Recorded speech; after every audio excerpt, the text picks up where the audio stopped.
All right, today we're beginning the 9 ways that you can Amazon proof your business. We're going to start with number 9. We're going to count backwards. 9 ways you can Amazon proof your business. Well, and that begs the question, why would you want to Amazon proof your business? If you've got a business that is running online, Amazon is your competition whether you know it or not. And you're saying, well, yeah, but the type of products I do and everything, they're special. We don't compete with Amazon. Well, you compete with somebody. Whether it's this guy, Jeff Bezos over at Amazon, or whether it's somebody else, Amazon's a good foil. We're going to use them. You know, a lot of people see Jeff as the devil. And I don't know whether he is or if he's just an alien overlord that's here to study us as a species. But I can tell you one thing. Amazon is moving things. They're moving the way things are done online, whether you like it or not. So there's a lot of things that they are doing that are completely changing how we handle things online. Number 1, commoditization. They're able to take a certain amount of products and completely commoditize them. So they're able to make everything look the same. A lot of times, like it's kind of like when you think about commodities, you may think of meat or corn or these things that are on the commodity market. They have one price. Well, what's the difference between one guy's beef and another guy's beef that he's selling? There's a lot of quality difference. There's a lot of different, but for some reason, they've been able to commoditize certain items and put them all into one package and say, this is the price for this. And this is the going price. Now, you may be above or below that, but this is the going price for that. That's what a commodity is. It's when you're able to lump everything together and be able to label it. Commodities, it's an illusion, but that's a whole nother story. But it's something that people get stuck in. They think that one thing is one thing is one thing.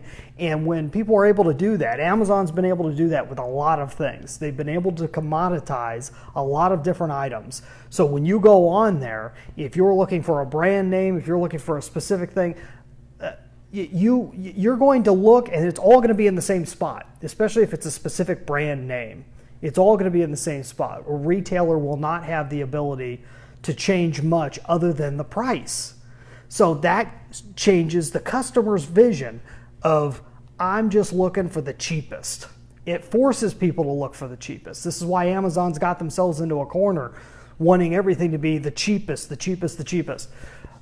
Price becomes the only determinant. And that messes with us because then we think we have to run our businesses that way. We have to run it to where we have to make sure we're the cheapest. Amazon, as Walmart before them, and Walmart continues to do, keeps pushing people into trying to play the cheap game. Don't play that game. That's another story too. They commoditize everything. It drives everything down to just being a price, high or low answer.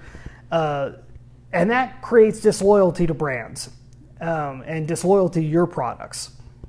People aren't going to be loyal to it because if they're focused on price, if the website is built for them to organize everything by price and to choose the cheapest one, then what chance do you have if you aren't the cheapest guy in town? And then the third main thing that Amazon does, they call it the everything store, and because of that, they have so much control over everything, just in the minds of people. And they've created these unreasonable shipping expectations. I was actually talking to the owner of a very large, very famous, he's actually the founder of a very famous marine survival and safety supply company. They've been doing mail order for years, and they also do very good business online. And he was telling me about this slavery that they now have to free shipping. And I think the last time I looked, they're offering free shipping over $100 or something. That's about the closest that a lot of other people can do. They can't offer straight out free shipping. And they certainly can't offer it as fast as Amazon can to at least the continental 48 states. It's very difficult to compete with what they're providing. They're getting people's minds to think things have got to be fast and things have got to be free. And so a lot of companies, a lot of e-commerce, probably your own, have tried to meet up to those expectations. Instead of changing the expectations of their customers, they're having to race to meet up with it. And it depends on the market on whether that's a good idea or not. So Amazon has been forcing everyone's minds to shift, the customers' minds, and therefore the minds of business owners and business executives. This is why you've got to overcome these things. And there's many other things that are happening in your industry, I'm sure, that your competition is forcing on you.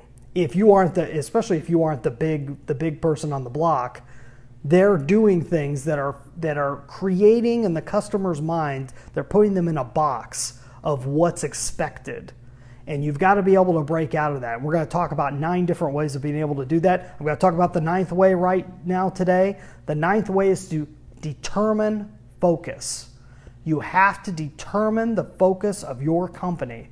Determine where you are going to focus your time and efforts, especially in terms of marketing.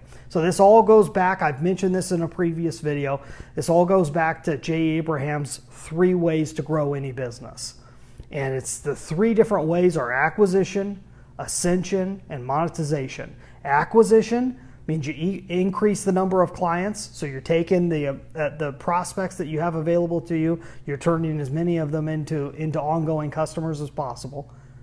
Ascension is increasing the average transaction. That's just getting as many clients to buy more at each purchase. Getting them to buy more often. Getting them to buy more at each purchase. It's a quantity thing. Monetization is increase the frequency that the average customer buys from you. So not only are you getting them to buy more often, not only are you getting them to buy more at each transaction, then you have to get them to buy more often. How do you go about doing that? That's acquisition, ascension, and monetization. Over and over, companies focus on acquisition as the number one thing. You're focused on getting the next customer and the next customer and the next customer. When you haven't gotten your original customers to purchase more from you, to keep coming back, to keep doing more. And there's a way to go about doing that, but if you can just determine the focus of your company, determine the focus of the people that you have on staff,